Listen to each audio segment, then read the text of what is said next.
Well, this is a topic that I think in the history of the Kolokotrones Symposiums, which always address important things, this is something which has come up in a political and societal level that makes the contribution of our panelists particularly important. I should clarify from the beginning that this is an epidemiology symposium and we're focusing on methods that the panelists and I sort of talked beforehand, and we agreed that to stipulate that there's a wealth of in vitro and animal data, which ranges, according to various of our colleagues, from cautionary to very concerning, that needs to be taken into account in thinking about acetaminophen and its risks or non-risks in pregnancy. We won't be addressing those today. We'll just stipulate that literature exists and that it's a sufficient motivation to do human studies. We are going to be talking about human studies. The topic is autism, but you can't talk about autism without going into other neurodevelopmental disorders, either at the level of the pathology or looking at the spectrum of disease. So you should expect to hear the corollary evidence or maybe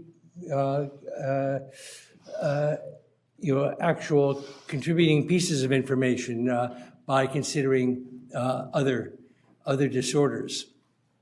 The order of the day is going to be that first we're going to have a framing talk from Mark Weisskopf, and I'll introduce people more particularly in a minute, which will give us information on autism itself and some considerations we should bear in mind.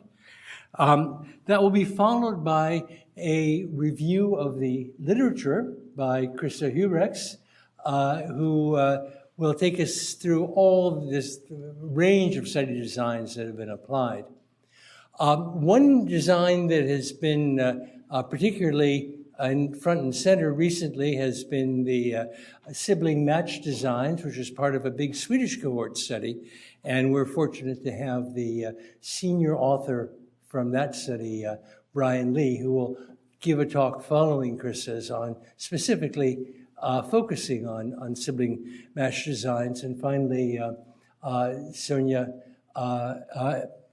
Hernandez-Diaz will put it all together, and particularly from a causal inference point of view to say what we've got.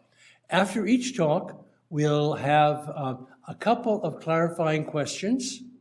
The not discussion points. We'll save the discussion for the end of the sessions. Each talk will be about 15 minutes, a little bit of transition time in between, and we'll try and do discussion then. As moderator, I will prioritize questions from the room. We have many hundreds of participants online, and Jack McDonald will be sorting through any comments that are submitted by them. But fair warning, there's no guarantee that your question will be heard. We'll do our best.